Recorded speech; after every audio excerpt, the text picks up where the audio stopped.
இப்போ வந்து டவுரி பத்தி நம்ம பேசிட்டு இருக்கோம், தனியா விஷயம். இந்த மாதிரி நிறைய பெண்கள் மேல டவுரி கேட்டுட்டு இருக்காங்க. ஆனா இதுக்கு இன்னொரு ஒரு முக்கிய காரணம் வந்து ஆணின் மீது வைக்கக்கூடிய ஒரு எதிர்பார்ப்புகளா கூட இருக்கும். அந்த ஃபேமிலி மேல இருக்கக்கூடிய எதிர்பார்ப்பா கூட இருக்கலாம் அப்படின்னு மாதிரி சொல்றாங்க. அதாவது மாப்பிள்ள வந்து ஃபன்னியா சொல்லணும்னா ஹெலிகாப்டர்ல வரணும், வெல் செட்டில்டா இருக்கணும், 2 லேக் 3 லேக் வந்து மந்த்லி ஏர்னிங் இருக்கணும் அப்படின்ற மாதிரி பல எதிர்பார்ப்புகள் வந்து வச்சுட்டே இருக்காங்க இந்த பக்கம் சைட்லயும். ஸோ இந்த பெர்ஸ்பெக்டிவ்ல இருந்து பார்க்கும்போது அது எப்படி? டெஃபினெட்லி இதை நான் அப்போஸ் தான் பண்ணணும். வை பிகாஸ் இப்போ வந்து மாப்பிள்ளைங்க ஆல்ரெடி வெல் செட்டில்டு தானே. மாப்பிள்ளை ஒன்றும் நீங்க வந்து மிடில் கிளாஸ்லயோ இல்ல லோவர் மிடில் கிளாஸ்லயோ எடுக்கலையே. அப்படி பார்த்தா என்னோட கோபம் ஆண்கள் மேலேயே கிடையாதுங்க. எல்லா ஆண்களுமே உண்மையிலே ஆண்கள் மேல எனக்கு ஒரு தனி மரியாதையே இருக்கு.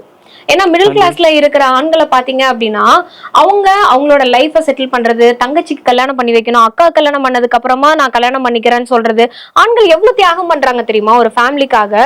ஆனா ஆண்கள் மேலதான் ஒரு பாரமே வைக்கப்படுது.